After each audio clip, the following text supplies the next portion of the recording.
One morning, almost nobody realizes they're beginning to lose their independence. It doesn't happen with a dramatic fall. It doesn't happen in a hospital room. It begins with something much quieter. Getting out of bed, standing from a chair, picking up a coffee mug, walking to the bathroom, finding your glasses. Small things, ordinary things, things you've done thousands of times without thinking. Independence isn't usually lost overnight. It's lost one unnoticed morning at a time. But here's what geriatricians have noticed. The way you move through those first 15 minutes of your day might tell you more about how well you're aging than any blood test or doctor's visit. This isn't a video about miracle cures. It's not about expensive supplements or complicated routines. There's no product to buy. What I'm about to share with you is a set of 5 morning tasks that clinicians use as markers of functional health. 5 things that, if you can still do them, suggest your body is aging in a way that preserves independence in quality of life. Now, here's the thing. The last task on this list is the most surprising one. It's not about strength, it's not about balance, and it's the one most people overlook. So stay with me until the end, because that final task might be the one that changes how you think about your own aging. Before we get into the list, I want to ask you something. If you've ever worried about losing your independence or wondered if you're aging well enough, leave a comment below. Just type me or yes. It helps me know what matters to you, and it tells the algorithm this content is worth sharing. Now let's start with the first morning task. Number 1. Can you get out of bed without using your hands to push yourself up? Let me paint a picture for you. Imagine lying in bed. You've just woken up. You swing your legs over the side, your feet touch the floor, and then you rise. No hands, no grabbing the mattress, no reaching for the nightstand, just your legs and core doing the work.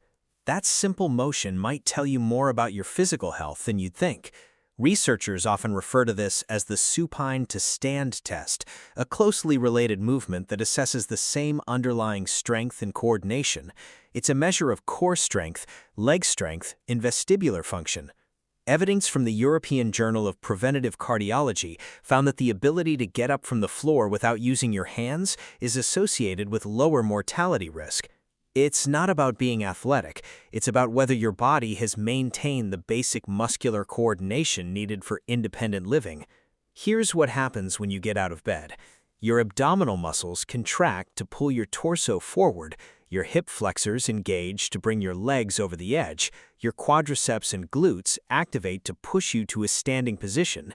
Meanwhile, your vestibular system in your inner ear is working to keep you balanced. If any one of these systems is compromised, you'll instinctively reach for support. So if you can still get out of bed without using your hands, that's a sign your body is coordinating these systems effectively.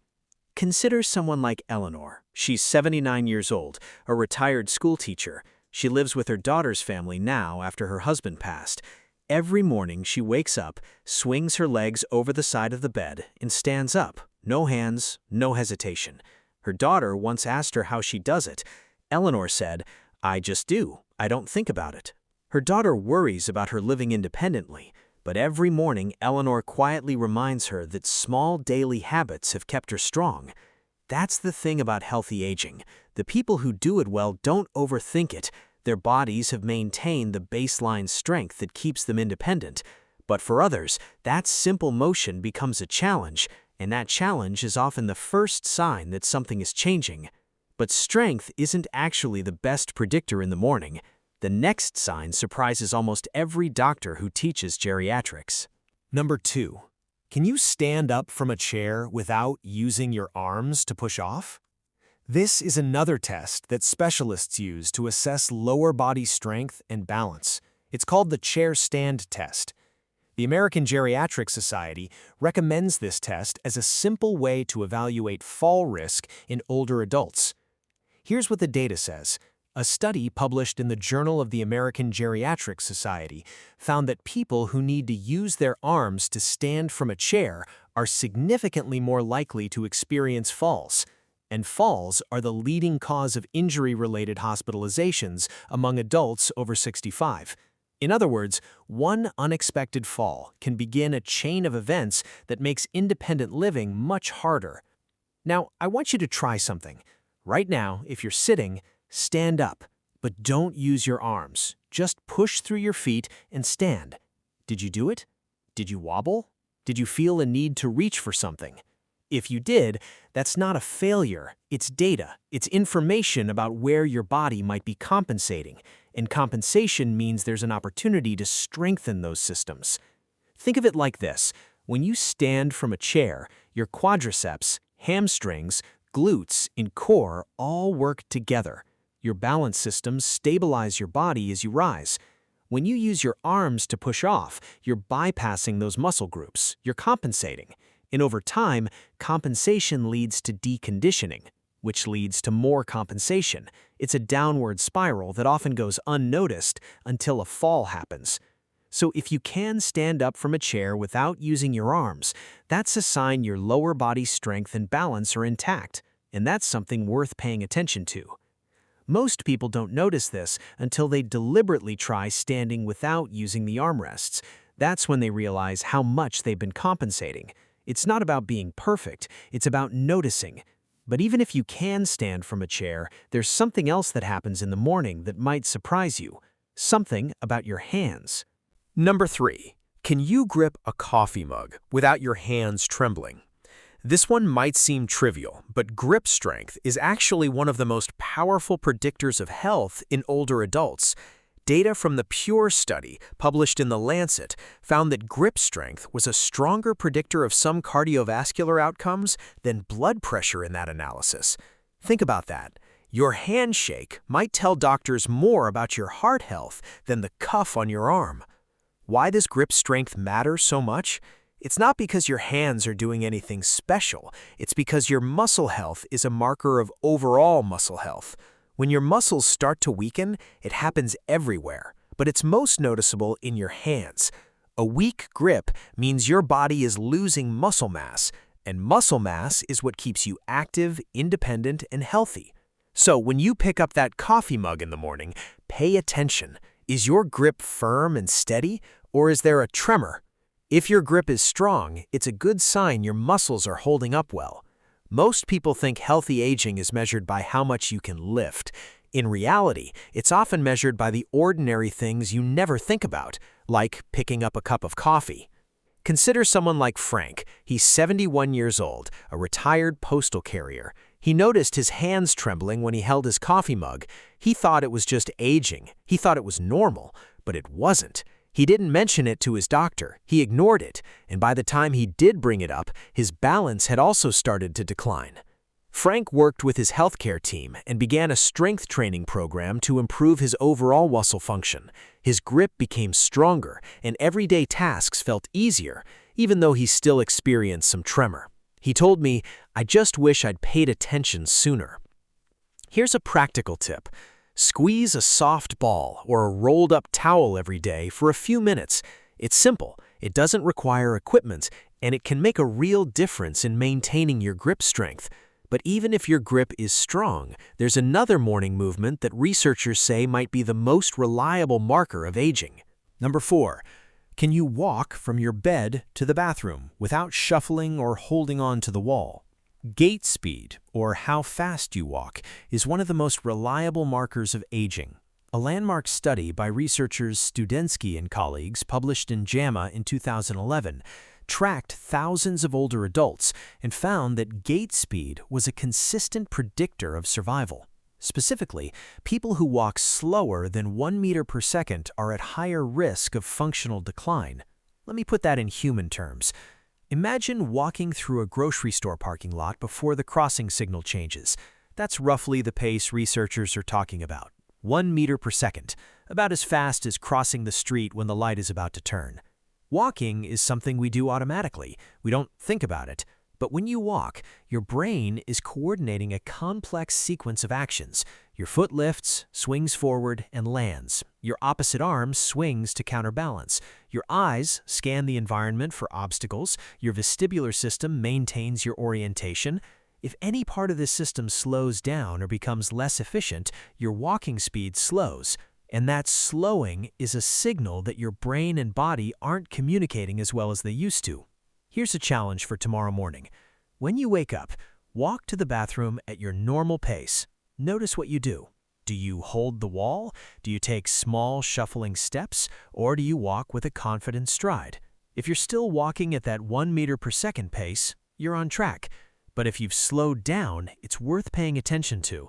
Not because you need to panic, but because walking speed is something you can improve. Regular walking, balance exercises, and lower body strength training can all help you maintain that walking speed. Consider someone like Linda. She's 74 years old, a retired nurse. She lives alone. She noticed that she'd started shuffling on her way to the bathroom. She thought it was just a normal part of aging.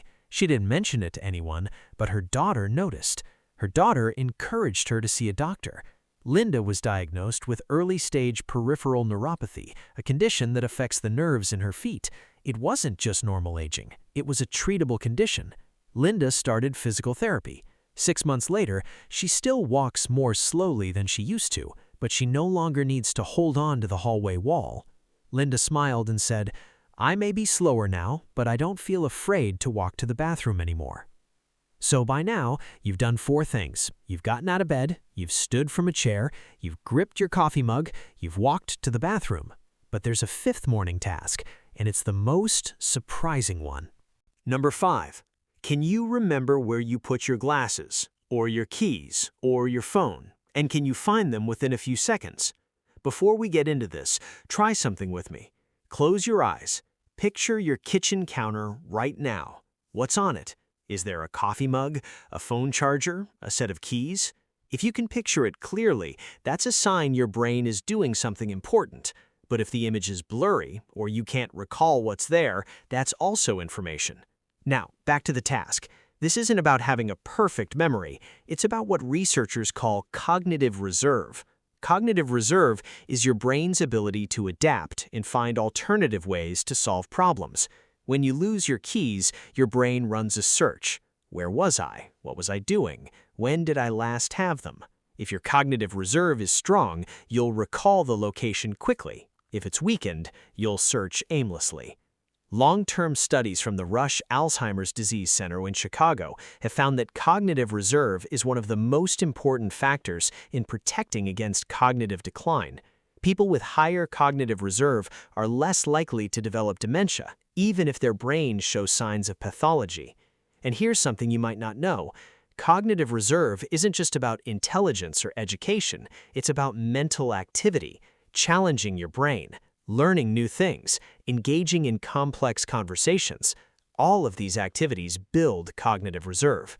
So the next morning you're looking for your glasses, pay attention to how you search. Do you retrace your steps logically? Do you remember where you put them? Or do you wander around confused? If you can find your glasses within a few seconds, it may suggest that the memory and planning skills involved in everyday recall are working well, and that's a powerful marker of healthy aging. But even if you can't find them immediately, that's not a disaster. It's a signal to challenge your brain more, to read more books, to learn a new skill, to engage in conversations that push you. Now here's a very important safety note. If you can't do one of these tasks, it doesn't mean you're unhealthy. It doesn't mean you're going to fall. It doesn't mean you're developing a disease. It means your body is telling you something. It's giving you a signal. And signals are good. They tell you where to focus your attention. So don't ignore them.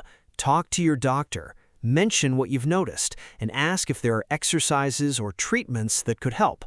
So now you know the 5 morning tasks: getting out of bed without using your hands, standing from a chair without using your arms, gripping a coffee mug without trembling, walking to the bathroom without shuffling, and finding your glasses or keys within a few seconds.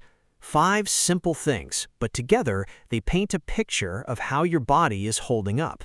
The good news is that all 5 of these systems can be improved. Strength training improves your ability to get out of bed and stand from a chair. Grip strengthening exercises improve your hand strength. Walking practice improves your gait speed, and mental activities like reading, puzzles, and learning new skills improve your cognitive reserve.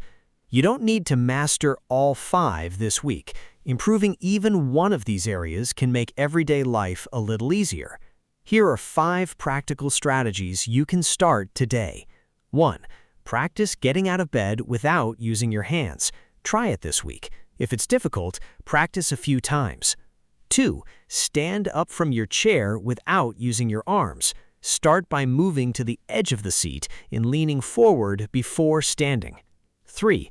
Squeeze a soft ball or a rolled-up towel every day for a few minutes to improve your grip strength. 4. Walk at a comfortable pace every day. Try to increase your speed slightly over time. 5.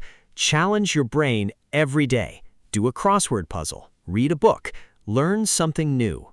Let's return to Eleanor, Frank, and Linda. Eleanor never stopped moving. She gets out of bed every day without using her hands. She stands from her chair without using her arms. She walks confidently. Frank worked with his healthcare team, improved his overall strength, and found everyday tasks became easier, even though he still experiences some tremor. Linda went to physical therapy, and her walking improved, even if she's still not as fast as she used to be. They're all living healthy, independent lives, and the common thread is that they paid attention to their bodies, they noticed changes, and they did something about them. So close your eyes for a moment. Imagine yourself tomorrow morning. You wake up, you swing your legs over the side of the bed. You stand, no hands. You walk to the bathroom, confident stride. You pick up your coffee mug, steady grip. You find your glasses, quickly. That's what healthy aging looks like. It's not about being perfect, it's about paying attention and taking action. Tomorrow morning, your body will speak to you again. Maybe through your balance, maybe through your grip, maybe through your memory. The question isn't whether it's speaking, it's whether you'll notice. If this helped you, like, subscribe, and tell me which morning task you'll pay attention to tomorrow. And remember, your body is always communicating with you. The question is whether you're listening.